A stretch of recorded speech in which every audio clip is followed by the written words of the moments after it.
M, comma, if Z. So now we're starting to deal with conditionals.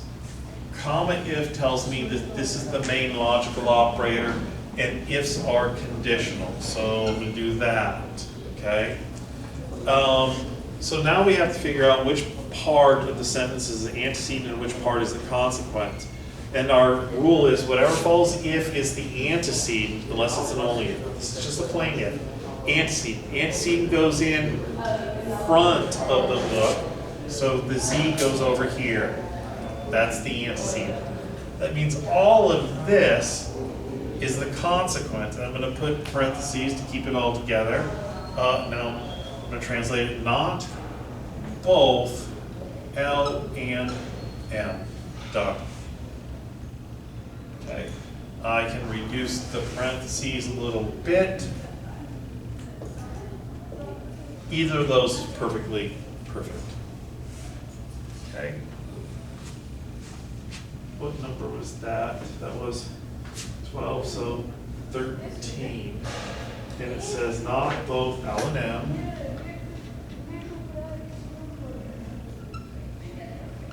And then it says comma only if Z. Okay? So comma only if is the main logical operator, which is a conditional. Okay? And so now we have to decide what's the antecedent and what's the consequent. And our rule is whatever follows the if is the antecedent, unless it's an only if. So that means it's a consequent. Z is the consequent in this case, and consequent goes behind the hook. That means all of this stuff is antecedent, not both L and M. And I'm done. Everybody got that? Okay? So there's a difference between if and only if, right? In terms of which is the antecedent and which is the consequent. And remember, if you come across if and only if, that's not a conditional, that's a biconditional. Okay? 14. If not both L and M, comma, then Z. The comma then tells us that this if-then is the main operator. And if-thens are conditionals. So you're going to write a conditional. And the part between the if and the then is the antecedent. So all that's antecedent, all that goes in front, keep it together. Not both L and M, close it, then Z. Or not L and M, then Z. That's 14. Okay. 15, both not L and M, comma, if Z. Okay. Comma if tells me that that's the main operator. So that's a conditional. Whatever follows the if is the antecedent unless it's an only if. So this is the antecedent. Antecedents go what? In front. So we've got Z in front. That means all of this goes behind the hooks. So keep it together as one thing. Both, not, L, and M. Okay? The not applies to just the L, to be clear. Okay. 16.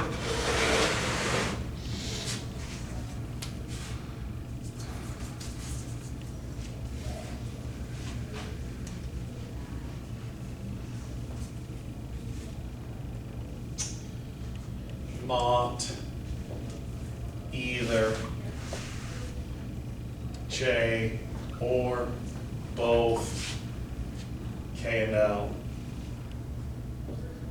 Okay, no punctuation to help me out here, so I got not either. that tells me I'm starting an or, so I'm putting up a bracket, and until I hit the or, this is all the first disjunct. Ooh, there it is, so that's J, it's a small disjunct. I'm starting another disjunct. O both says keep this together, K and L, end.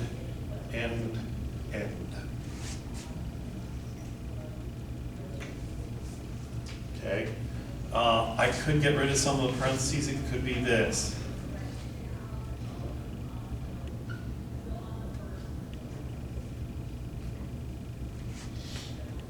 Okay, I can't go further, I can't do this, because then I would be negating the J, it would be not J or, and look what it says, not either. Not either means I'm negating an or, that's why I need those parentheses. Does everybody understand that?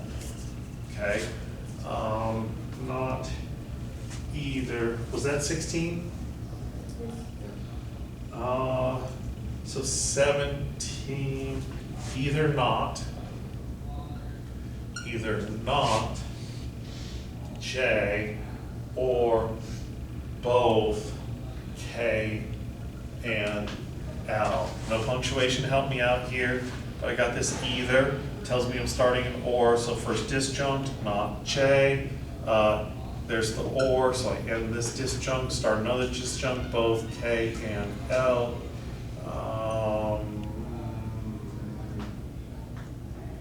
There we go. Not J or K and L. Either one of these. 18.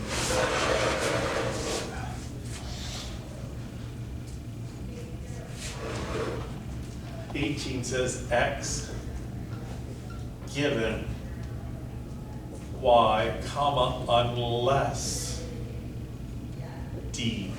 So comma unless tells us that unless is the main operator. Okay? And I've told you to translate unless as just or. That's the simplest way. So that means all of this is one disjunct and all this is one disjunct, so I'll keep it together as a disjunct. This one is easy, D. And this, given. Well, given is a conditional. And which one is the antecedent, which one is a conditional or a consequent? Well, just think about this word, given. Does it mean if or does it mean then? And I think it means what? If. So now we can use our whatever follows if rule. Whatever follows if is the antecedent. That would make that the antecedent. Unless it was an only if, but that's just if. So antecedents go in front. There you go. So it could be this.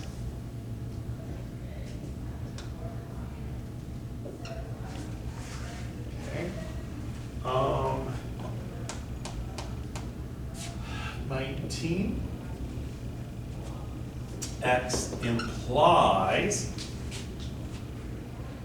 Y unless D. Okay, comma unless, main operator. So now all this has got to stay together. Now implies is also a conditional. And if you think about it, implies means then. So what we get is if X then Y. So this would be the antecedent and the Y would be the consequent. Okay. And that takes us to 20, the last one here.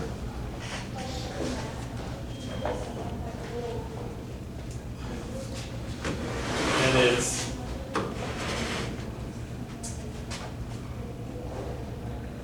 it says X is a sufficient condition for Y, comma, unless X is a necessary condition for Y. Okay.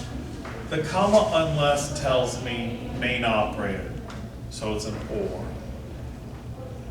So I need to keep all this together with parentheses. And I need to keep all this together with parentheses so that they can function as the disjuncts to this or, okay? So is a sufficient condition for is a hook, okay? Now the question is, which is antecedent, which one is consequent? Okay, remember, when it's a sufficient condition for, the order stays the same. Okay, so I'm just going to take it in the order that it came. Okay, over here is a necessary condition for, is the hook, and we have necessary condition for, it's necessary to change the order. So instead of x, y, it's y, x, and we're done. Okay?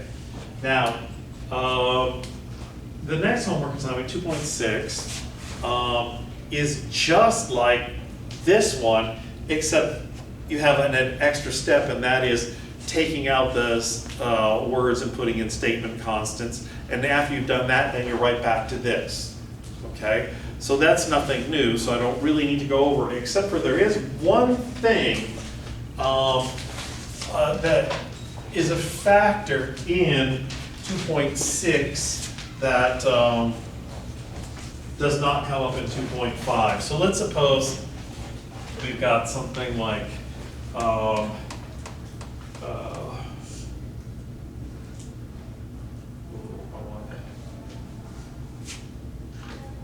just A is Al likes Alabama. And let's suppose B is Bob likes Alabama. Okay, and C is Cliff likes Tulane, something like that. And suppose that we have a sentence that we got to this. A